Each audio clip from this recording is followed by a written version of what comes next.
Yogamai Devidasi, Dasi, Vishal Das, Sugopi, Subal Sakadas, Krishna Pramodini, Ramalila Devidasi, Patrakadas, Nanda Braja, whose name we will add, Nalini, Mitravinda Devidasi, Lalita Gopi Devidasi, Lakshmana Agraja, Ramanreti Devidasi, Ja Sringadas, Jageshwar Das, Indira Shakti Devidasi, Gracias, Bhakti Maite.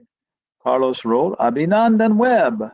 Okay, so thank you all very much for joining us. Today's class is in English, Tuesday, and tomorrow's class, clase de mañana, miércoles español. Okay, so because it is Gaur Purnima is coming very quickly, we're looking at Caitanya Caritamrta. And I think maybe we can go to our PowerPoint show.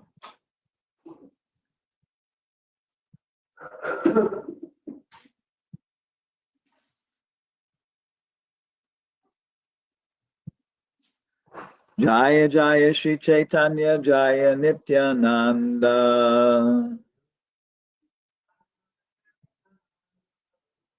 Jaya Dvaita Chandra Jaya Gaura Bhakta Vrinda Jaya Jaya Shri Chaitanya Jaya Nityananda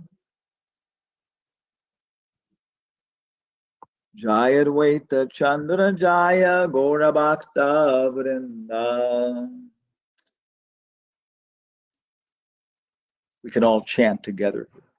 Sa prasidatu Chaitanya Devo Yasya Prasarata Lila Varnane Yogya Sadyasya Radhamopyayam Jaya Jaya Shri Krishna Chaitanya Gaurachandra Jaya Dvaita Chandra Jaya Jaya Nityananda Jaya Jaya Gadadhara Jaya Srinivasa Jaya Mukunda Vasudeva Jaya Haridasa Jaya Damodar Swarupa Jaya Murari Gupta Esaba Chandrodaya Tama Koila Lupta. Number one, Jasa Prasidatu Chaitanya Devo Yasya Prasarata Talila Varnane Yogya Sadyasyad Adamopyayam. I wish the grace of the Lord Chaitanya Mahaprabhu, by whose mercy, even one who is fallen can describe the pastimes of the Lord. Esabachandrodaye Tama Kaila Lupta. All these brilliant moons have together dissipated the darkness of this material world. So a few days ago, we did the purport for the first text, and Prabhupada is mentioning this is a requirement that only somebody who has the mercy of the Lord can understand or describe the pastimes of the Lord. Okay, then today we're looking at text 13.5. It's the first one with a purport. Jaya Shri Chaitanya Chandra Bhakta Chandra Gan.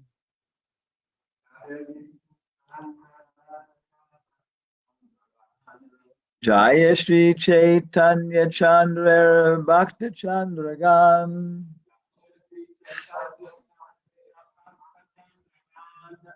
Sabara Prema Jyochnaya Ujvala Tri Bhuvan.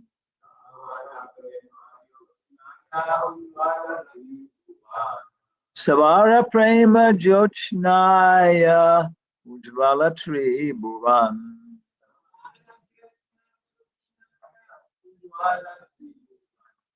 Jaya Jaya Shri Chaitanya Bhakta Chandra Gan.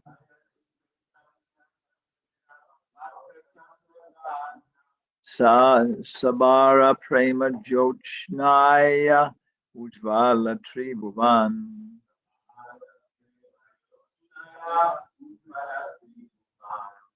Jaya, all glories, Sri Caitanya, of Lord Chaitanya Mahaprabhu, Chandrara, who is as bright as the moon. Bhakta, devotees, Chandragan, other moons. Sabara, all of them, Prema Jyotchnaya, by the full light of love of Godhead. Prema Jyotchnaya. Ujvala, right. Tribhuvana, all the three worlds. All glories to the moons, who are the devotees of the principal moon, Lord Chaitanya Chandra. Their bright moonshine illuminates the entire universe. Purport. In this verse, we find the moon described as Chandragana, which is plural in number. This indicates that there are many moons. The Bhagavad Gita 10:21, the Lord says, Nakshatranam aham sashi. Nakshatranam aham sashi. Among the stars, I am the moon. All the stars are like the moon. Western astronomers consider the stars to be suns, but Vedic astronomers, following the Vedic scriptures, consider them moons. The sun has the ability to shine powerfully, and the moon reflects the sunshine, and therefore and the moons reflect the sunshine and therefore look brilliant. In the Caitanya Caritamrta, Krishna is described to be like the sun. Yeah, in the Caitanya Caritamrta, Krishna is described to be like the sun. Supreme powerful is the Supreme Personality of Godhead, Sri Krishna, or Lord Sri Chaitanya Mahaprabhu. And his devotees are also brilliant and illuminating because they reflect the Supreme Sun. Okay. Chaitanya Charitamrita Madhya 22:31 says, Krishna Surya Sama Maya Andakar Yahan Krishna Tahanahi Mayara Adhikar. Krishna is bright like the sun. The sun is Athuna, the sun appears. There is no question of darkness or nescience. Similarly, the present verse also describes that the illumination of the moons, brightened by the reflection of the Krishna's sun, or by the grace of all the devotees of Chaitanya Mahaprabhu, the entire world will be illuminated, despite the darkness of Kali Yuga. Only the devotees of Lord Chaitanya Mahaprabhu can dissipate the darkness of ignorance, can dissipate the darkness of Kali Yuga, the ignorance of the population of this age. No one else can do so. We therefore wish that all the devotees of the Krishna consciousness movement may reflect the Supreme Sun and thus dissipate the darkness of the entire world. So this is some very, very ambitious purport. Srila Prabhupada is describing the pastimes. Krishnadas Kaviraj is describing the pastimes of Lord Chaitanya's advent. And other places in Chaitanya Charitamrita, of course, there's so many situations where Lord Chaitanya is preaching about different things. And here it's just purely pastime. So for us, it's very impressive because Prabhupada takes the time to deal with this specific, contradiction between the predominant modern philosophy of life, science, and Gaudiya Vaishnavism, Chaitanya, and actually even more ample than that, Vedic culture. And we heard Tamal Krishnamars, you were asking him what he thought about, the importance of preaching in the Bhaktivedanta Institute, because we were thinking about joining the work, but it was very tedious for us because we've already gone through science. Oh my gosh, so tedious. And then we gone into psychology, and then sort of spiritual life. So we asked him what he thought about it. He looked at us very intensely and said, Prabhupada said over and over again for his entire last year, scientific preaching is my number one preaching program. Yeah. And then after that, we were on the East Coast. We went down to Philadelphia with Lokanath and Das and Purnim Puppet Theater. And then we met Rabindra Swarup, who was also very much involved in this academic preaching. And we asked him what he thought about.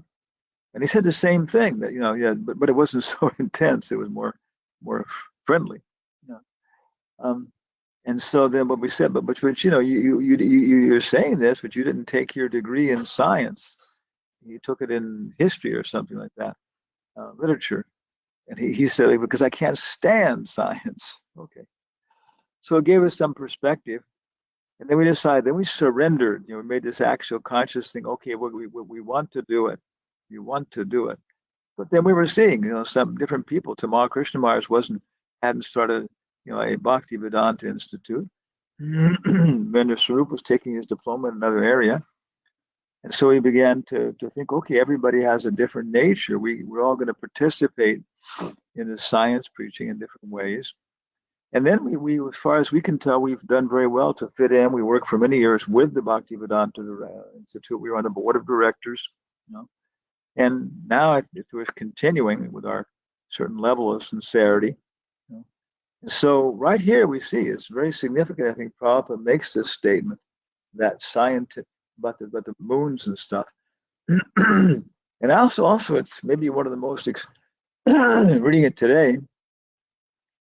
I would say that from my experience, it's maybe the most extreme statement we have, most extreme scientific challenge we have. Other people challenge the evolutionary theory, and they have scholars and scientists, their ranks that are supporting them, And then we come to the what else? That the soul, the existence of the soul. So of course, this is also dealt with by other massive communities, And what is the soul? Of course, is a discussion by different Christian groups and so on. Because most of them actually think it's still tied up with the body. We had a very nice discussion with a Jewish rabbi. We were in Mar del Plata, and we were organizing very nice interfaith dialogues. One Christian priest, one rabbi, and two Sufi, and ourselves, and very good. The audience was very, very pleased. And during the break between the first and second session, we having presented our cases and answering the questions for the general audience, then we during the break, we all of us, we took a little break and some refreshments ourselves.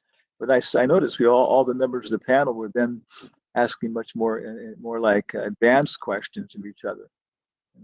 And then one of the Jewish guys said, you're all vegetarian, right? And I said, yes. And he said, that's the best thing if you can do it. It really is. Then he's saying, in your culture, the soul is completely different from the body. He said, in Jewish tradition, generally speaking, we think that the soul is different from the body, but it's like if you have a cup, styrofoam cup, plastic cup, and you pour the coffee out, then there's some drops of coffee stick to the cup. Yeah. So he said that's the idea in Jewish culture, that some of the soul sticks to the body a little bit, and so we don't burn it. I said we wait until the final God comes and finally pulls it all out. So very different ideas, but still there's a lot of people who are talking about that. But looking at this today, I'm thinking that we're probably maybe the only group in the world, followers of the Vedas, strict followers, people who are not thinking, well, maybe they're true, maybe they're partly true. The great rishis had great insights, but they couldn't see everything in modern science because these were their mystical powers. So many people, but Prabhupada is just so orthodox, so strict about these things. And here he's saying that all the stars in the sky are not suns. They're actually different moons, and they're reflecting the light of the sun, which has to put them pretty close. So now, of course, we have, big Hubble Space Telescope, you know, and and right away there's some doubt because using the instruments, even to my mind, I'm not agitated, bothered by this because they're saying, oh, we're receiving all these different light, we're receiving photons, from these different galaxies that are so far away. Of course, in 1 second, light travels 186,000 miles. 1001. Light has gone 186,000 miles. The sun is 93 million miles away. It takes something like, was it 3 minutes or something like that, for the light of the sun to reach us here. And even there's a tiny delay, even when bouncing it off the moon. Well, they're talking about these nebulas and things like that, these galaxies, being maybe 200 million light years away. And that seems like really like a lot of, what's the word? Insubstantial speculation. Their epistemology is rational empiricism. Empiricism means direct perception. Okay, they look at things, they see things, they all kind of confirm what they've seen. Not always, but at least sometimes they can do it. And then they use rational thought. Rational thought, I guess, if you're talking strict, rigorous English, which most scientists don't talk, would be using ratios. A is to 2 as 2 is to 4. What is A? No, A is to 2 as 2 is to 4.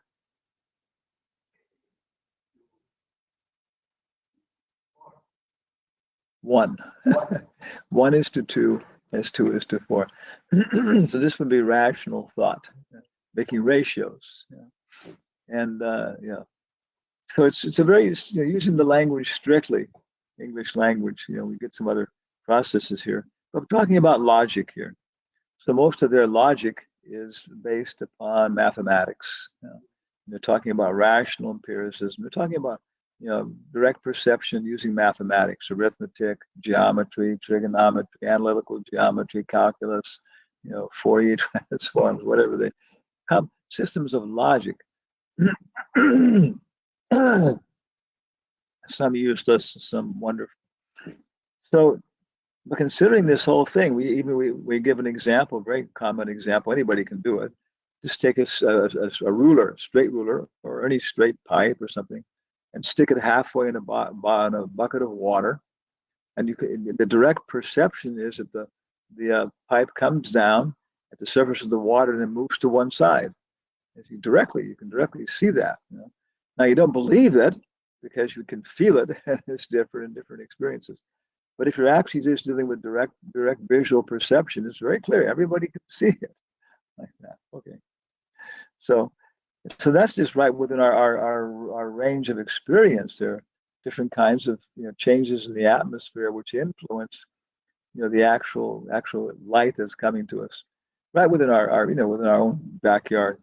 So what to speak 1,000 miles away, 1,000,000 miles away, 100 million miles away, and then 2 million light years. My goodness, this is so far away. And we're assuming that space is completely monotonic. It's the same way the entire. This is almost like a stupid expectation that space doesn't change at all. There's so many other examples you can give, even on a bigger physical level with astronomy, which shows that yes, space does change, it does warp. And so then to say these things are that far away based upon, the information you're using is ridiculous to our mind. Others too, it's just insane. And I've asked, internationally published astrophysicists have also pointing out that it's just the amount of information we have. The president of the American Association for the Advancement of Science, Kenneth Boulding, had also said, this is, it's just mildly, he said, it's very immature to say these things about how far away the stars and everything else.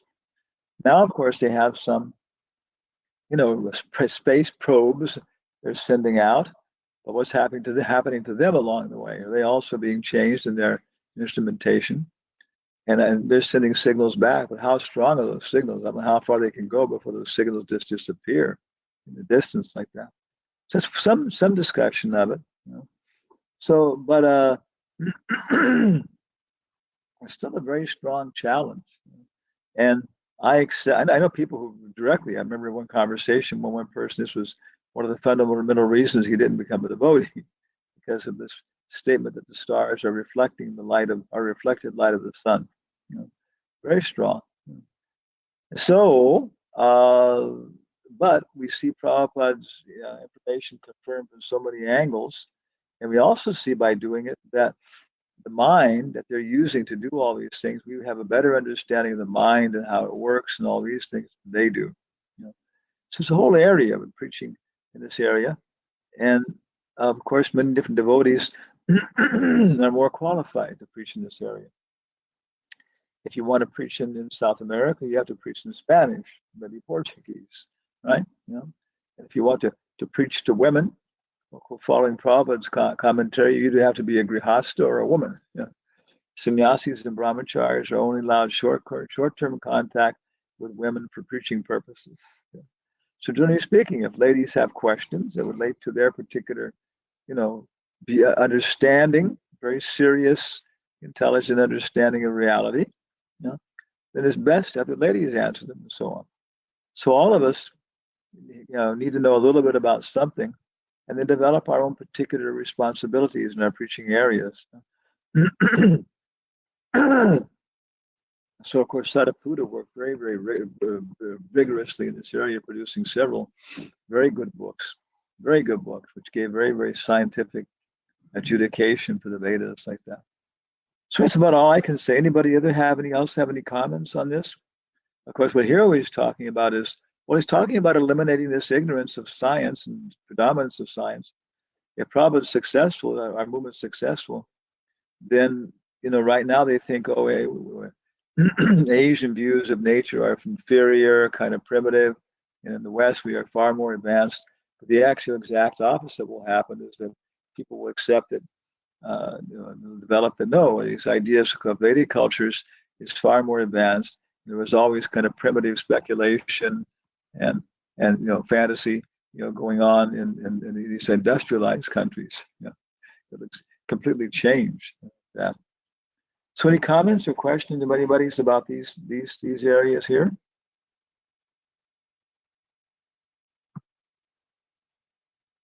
Hare Krishna Guru Maharaj, please accept my humble obeisance. Hare Krishna.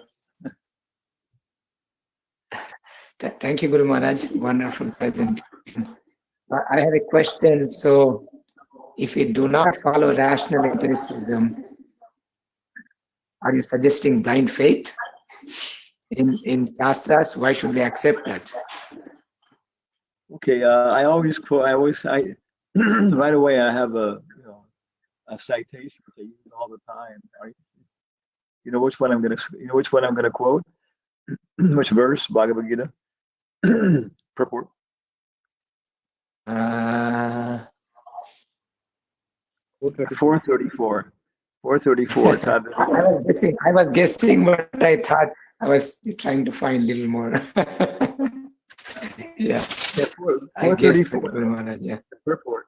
434 in the purport Prabhupada directly says, blind faith and absurd inquiry are condemned. The blind faith, it's not just that we don't like to rely on them, it's just condemned. There's something we don't like, and we join the scientists and other people in attacking blind faith. Of course, when they themselves have blind faith in their basis, and absurd inquiry, this I think is where so much money is spent on different things, for investigation of stuff which isn't not really practical. Coming up with things that are unnecessary in so many ways. So much research for medical research, everything else for things which are just unnecessary if people are living properly. source course from huh? Do most scientists have blind faith in science? What's the challenge I use there? Well, you're saying because they are doing absurd inquiry, spending millions of dollars into things, is that an exhibition of blind faith? Well, no. What I've been using lately, last 5 years, is that Mr. Scientist, Mr. Dr. Frog, do you have axiomatic faith in the postulates of Euclid? Yes. And of course, if Euclidean geometry, of course, has a lot. Pancha, can you wash a little bit more quietly? It's making a lot of noise in here. It's amazing. You're very, yeah. Of course, Euclid's principles, he defines a point. And after the other things, so there are non-Euclidean geometries, but some of them are, they accept points, they accept lines, they accept so many things. But other ones start to deal with points and stuff like that, how many points there are. But I think you're going to go a long way in mathematics before you get rid of Euclid's definition of a point. So much of their logic is based upon this neti of Euclid's point. And then you ask them, where does it come from? And they, of course, just they don't even know. But the original founders at the time were saying, well, it seems right, it feels right, rasa. So anyway, that's one of the first points is that you're accepting things on blind faith. Maybe some of them more advanced, like Wolfgang Pauli and others started to work with Carl Jung. And they were starting to look at broader bases like that. So some of the people we're dealing with, Nobel laureates and people like that, they do deal with a broader basis, but it's rare. Most of them are simply, you can simply say they're simply bench jockeys, lab technicians. And then, of course, it becomes very insulting. You can start dealing with these things. Then you ask them, okay, you're a doctor of philosophy. Yes. Have you taken any courses on philosophy at the university? Well, yes, I did. How many? Well, one. Okay. Right. So you're a doctor of philosophy. So anyway, their case is not very strong about themselves, not being, blind with blind faith. But in our perspective, then, and of course, this is Pratyaksha. Jiva Goswami deals with this in the Sandarbhas, the top of Sandarbha, I think it is, very, very rigorously, very, very powerfully. And he breaks it. There's many sources of information, which I think modern people would have to say, well, he's covered basically almost everything you can talk about. And as far as I understand, they condense into three, which is Pratyaksha, direct perception. And we discuss that. We deal with that. We understand that. We don't deny it. But we understand that behind the Pratyaksha, there is Anumana. What is this? Anumana, which can be divided into Aroha Panta and what's the word? Avaroha Panta. Yeah. Induction and deduction. And then right away, we're going into the basis of science, which is induction. Then it comes to deduction. Now, deduction, they'll usually argue that before they were the bookmen, and they were so prominent, they were based on the Bible. And that's what they call them in the West, the bookmen, kind of a derogatory term now. And they were saying we have to be based on the book. And I've directly engaged in this with people. They were talking about, actually, it was Kenneth Boulding, who was president of American Psychologicals, American Association for the Advancement of Science. And he was kind of chiding me, but we already tried this, descending knowledge from the bookmen.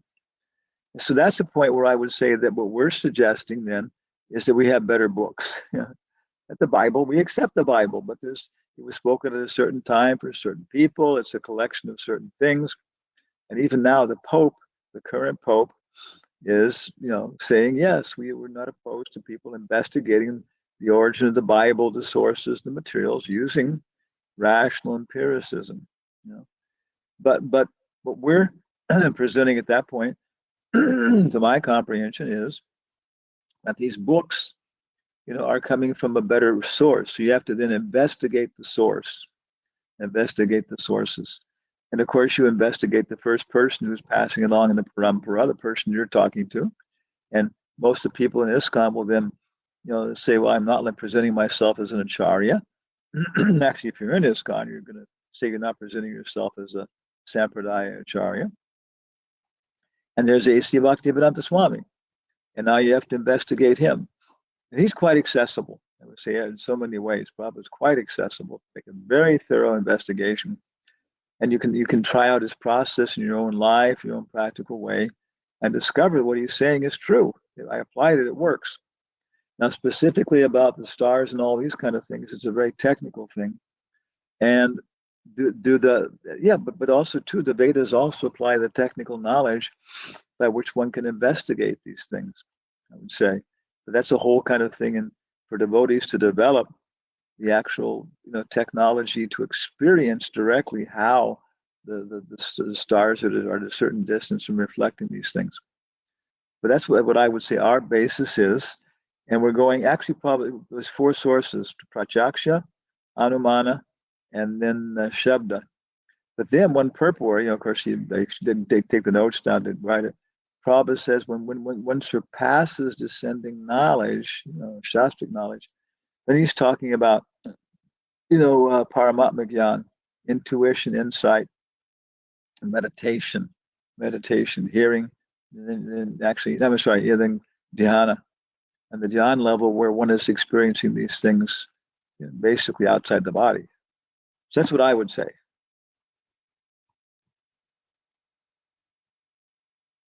Thank you very much, Guru Maharaj. If I can add, I was also thinking the attitude of the inquirer is also so important. If we don't have the right mood and attitude, truth may never be revealed.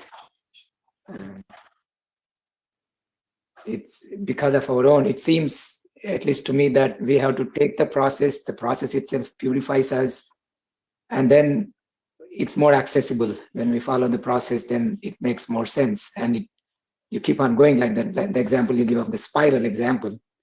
But that humility, it's very, very important. The subject who is trying to do it, his own attitude is also very important in the revelation of the truth.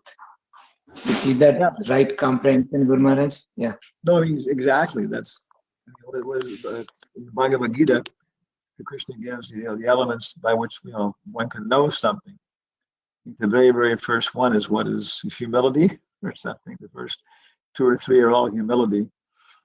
And there are many citations about this from great scientists, Albert Einstein, other people. I mean, also Sir Isaac Newton, And so, humility in some ways means just like honesty, flexibility. So if people have that, then somebody's microphone's open there, making noise. Then without that, we're saying it's necessary. But of course, there's a lot of arrogance in science. The point here was in my mind. Wait 1 second here. Humility. For them to understand, yes. And also the other thing is that we don't have blind faith. And so if we're quite willing and actually enthusiastic to listen to the evidence they have. But that's where, in my experience, there are many fundamental problems they have.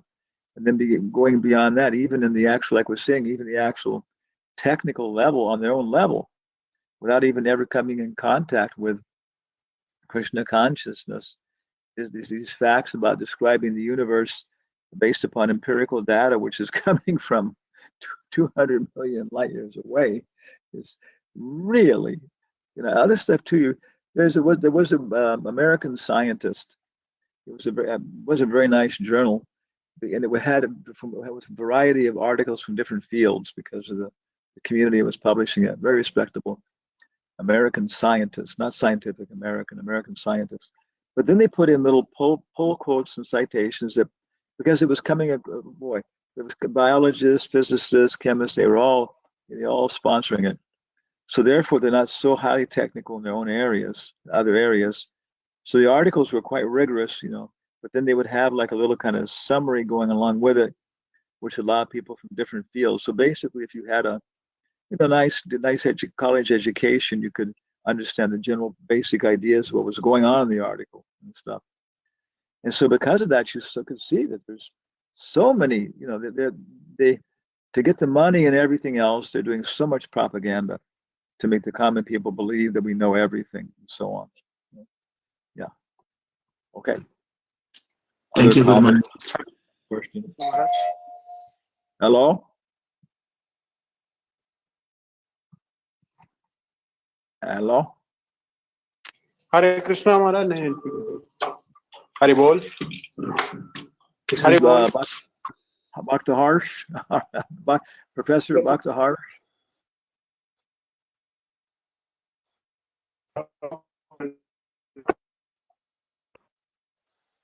Yes, Professor Dr. Frog. Okay. Dr. Frog. Hare Bol, can you hear me?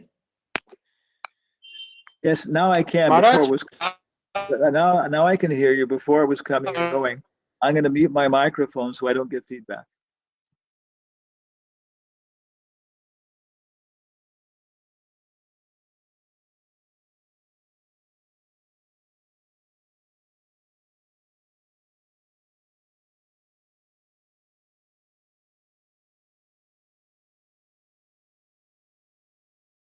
Harsh, please try again. I may have pushed the wrong button.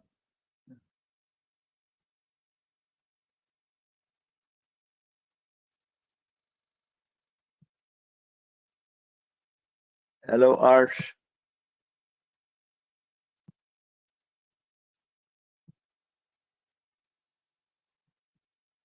Okay, now Harsh, we can't hear you. If you get your microphone back again, please try again. Really want to hear from you. So anybody else have any comments or questions until we hear from Harsh? Hare Krishna Gurudeva, please accept my humble obeisances. All glories to Srila Prabhupada Gurudeva. Die. I have a comment or observation. Maybe I'm right or wrong, Gurudeva. You can correct me. What I felt is either scientists or the devotees, they are small in number. In either case, a good scientist, a good devotee, they are small in number. In between, there are a lot of people who don't have either of this knowledge. And whichever the corner the people are more, they influence them more. In a village, if more devotees are there, or more people are common and devotees are there, not scientists, they influence more. The other way around. Now, if we look at throughout the world, we have many colleges, education is so prominent, scientific education with that names. Even though all these sciences having a small portion of our shastras in behind it, but they didn't, the genius scientists, they didn't educate, announce or anything, but let them ride on it. So a lot of common people, all they want is just some fruits of labor, they want to enjoy it. So I think that is how this science is coming forward and making me short-term happiness, making short-term things. Okay, I'm in trouble. Okay, here it is. Take this one. You have headache, use this aspirin. You have some pain, use this move. So these are not going to solve long-term problems, but short-term, I think that is enough.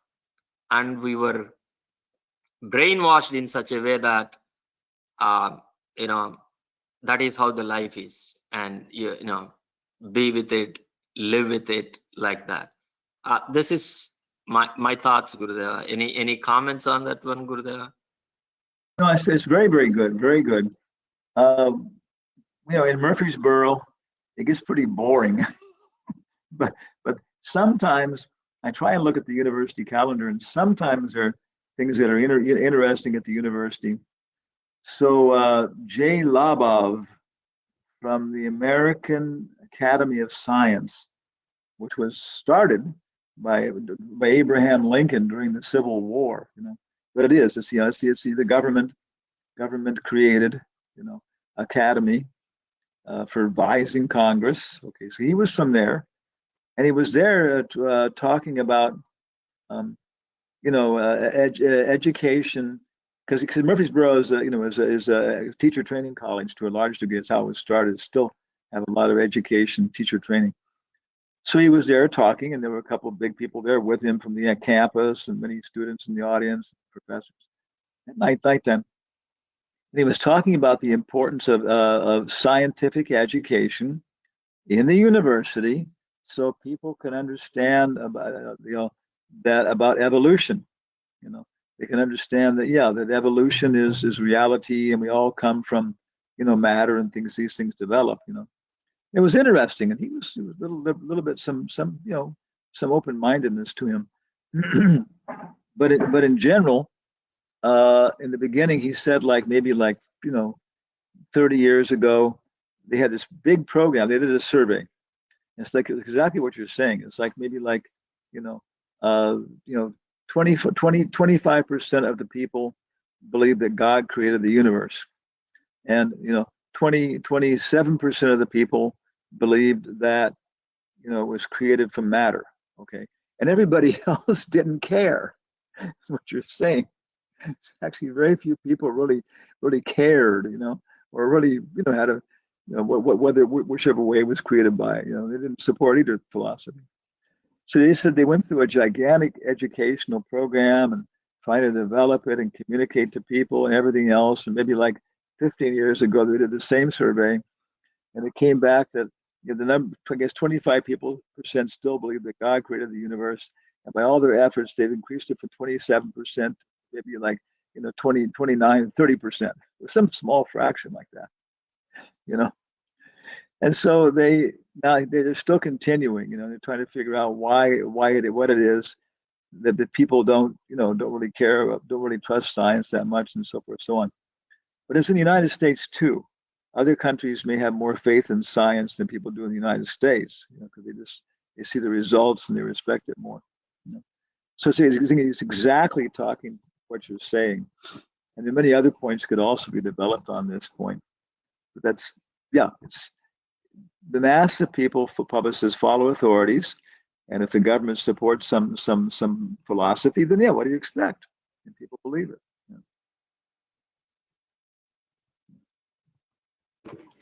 Thank you, Guru. Maharaj, I am there with the new phone. Am I audible? Yeah, very good. But I'm going to close my microphone so I don't interfere with the bandwidth. So, Maharaj, I was saying that that ultimately it might be science or Vedic knowledge or source of knowledge, but everything can be doubted, can be questioned, in the sense that, as you were saying, the Jewish perspective of soul. So, when it comes to application, an individual will definitely put some faith at some point, and start to experiment his own domain of knowledge. And sometimes he will trust the existing system because he cannot do the experiment for each and everything. So every place there, every domain of knowledge will have axiomatic truth. Like I have axiomatic truth that my date of birth is something. So why? What is I am just trying to understand when you are that science has axiomatic truth. So any body of knowledge will have that. So why are we what is your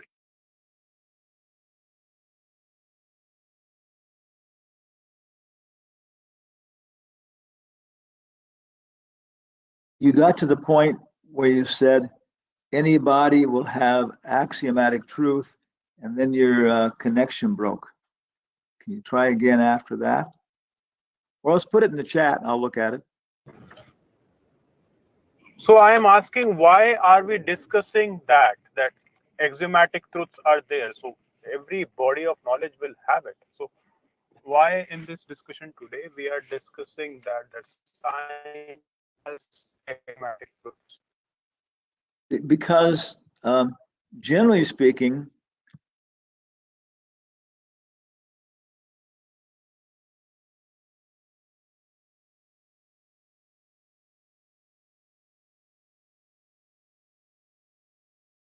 Guru Maharaj, since you went on mute.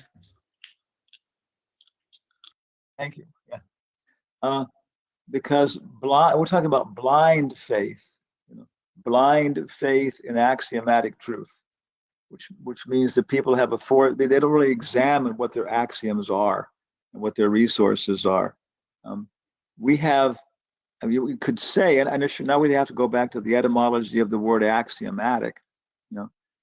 Maybe I don't know what it means. Okay, and so do we have? Yes, well, our system of knowledge has faith in Krishna, but it's not. That's the point. It's not blind faith. Krishna says, the direct by pratyaksham gamam dharmam yam gamam. That one by one, this one gains direct experience. And so there's a difference.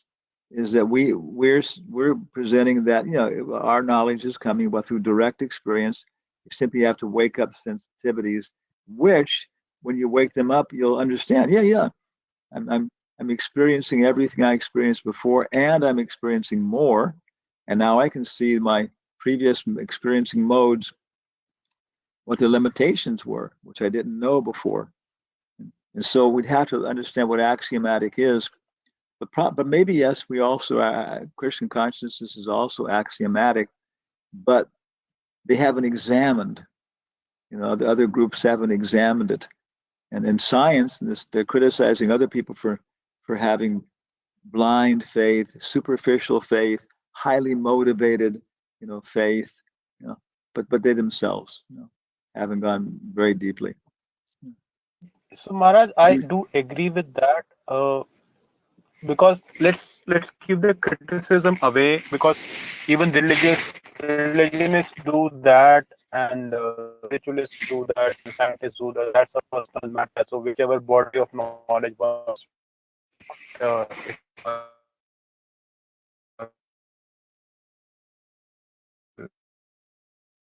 it's different.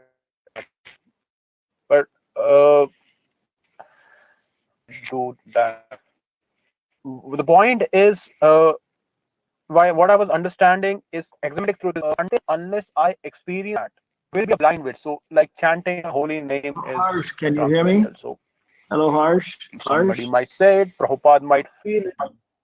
Yes, Maharaj, I can hear Okay. Maharaj. Yeah. So you have to, when you start talking a little bit louder, when you become more enthusiastic, it appears it's squelching. So you've got to just keep your voice at a. Hang on. Two things. Keep your voice at a kind of a little bit lower volume, and then talk in a kind of continuous sense. Then it comes through okay. Yeah. So we were saying that axiomatic truths are there, and either scientists criticize or religious criticize.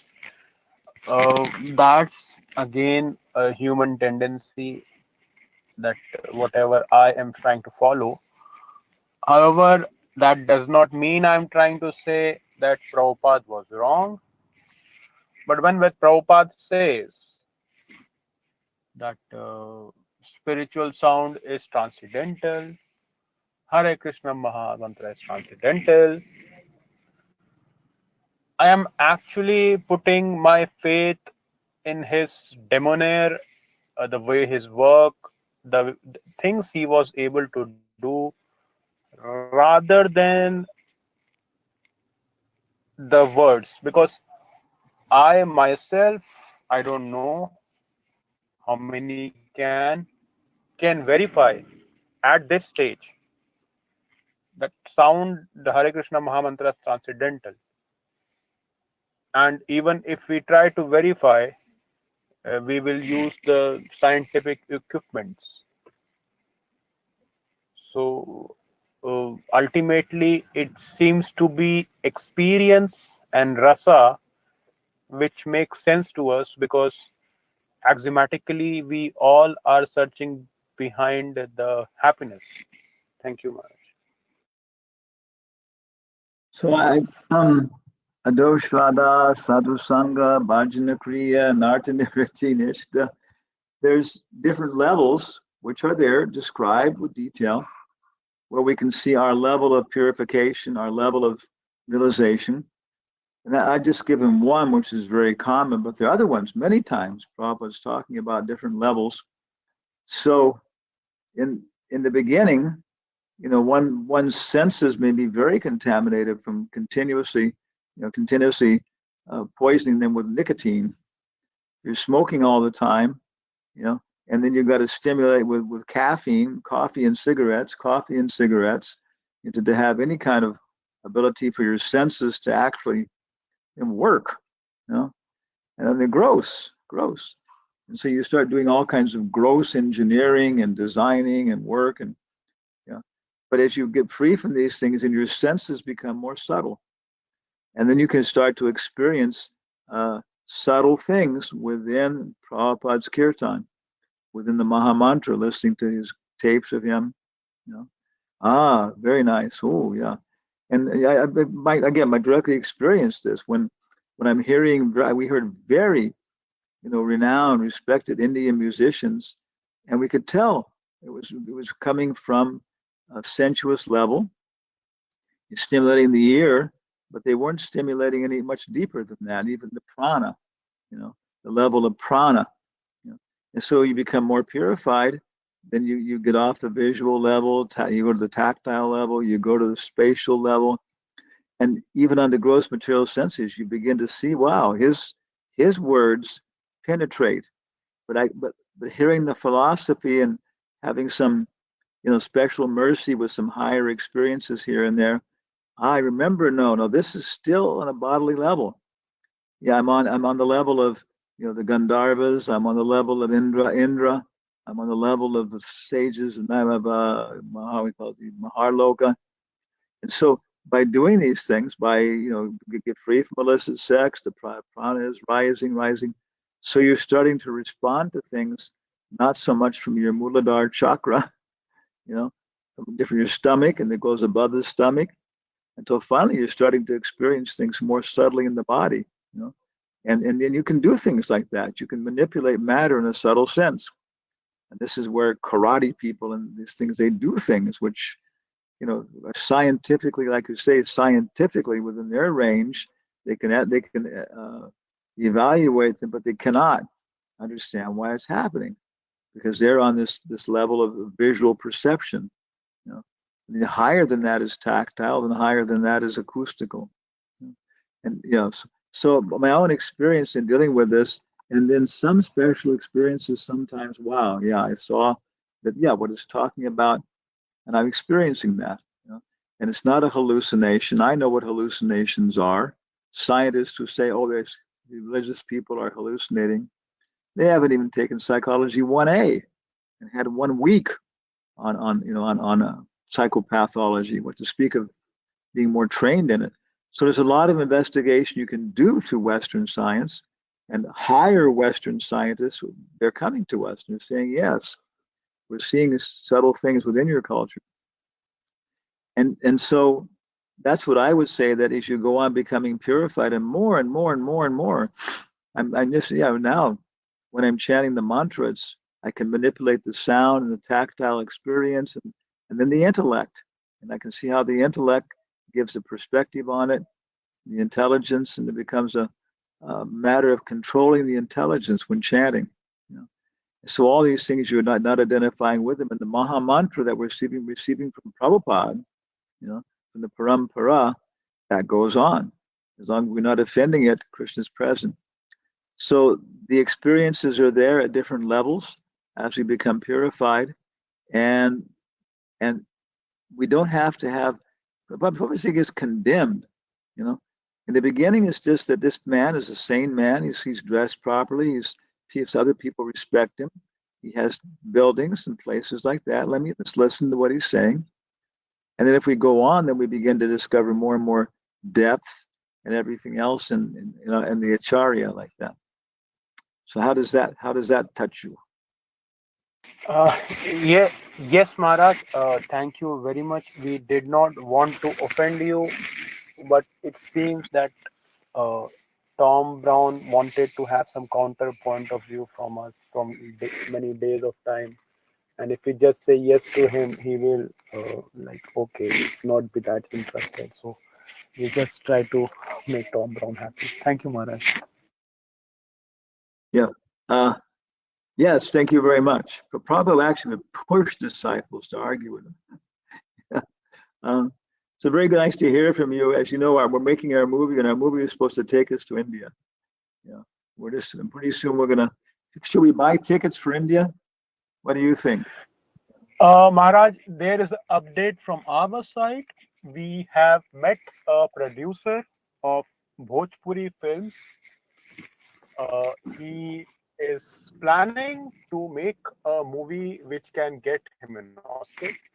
However, he says that first he needs enough money so that he can forget about the commercial aspect of the movie he's about to make. So maybe it might be a good idea for you to meet him someday or want to connect to him. That's what we think. And regarding coming to India, uh,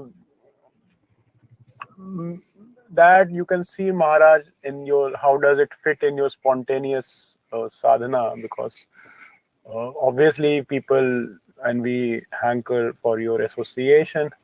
However, what Prabhupada wants from you, we do not know. Thank you very much, Maharaj. But I mean, it seems that all over the world, the first phase of the pandemic is finished. You know, that now the high mortality, mutant is kind of under control, and now we're back to these normal Omicrons and others, which get you sick, and most people don't die from them.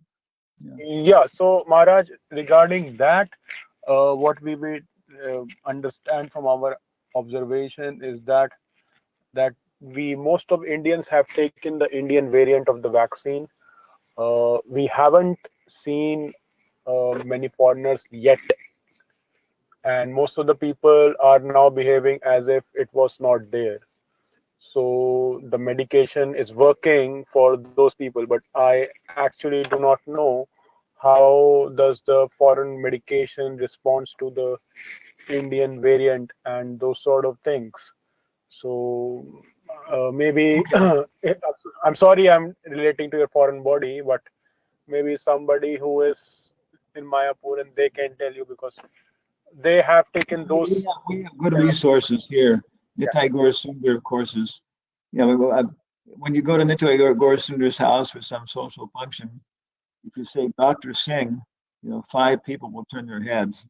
So we have a lot of Indians, very, very qualified Indian physicians, who have good connections. Okay, we're going to stop now. Now it's time for breakfast. Maybe there's one question in the chat. Let's look here. Thank you.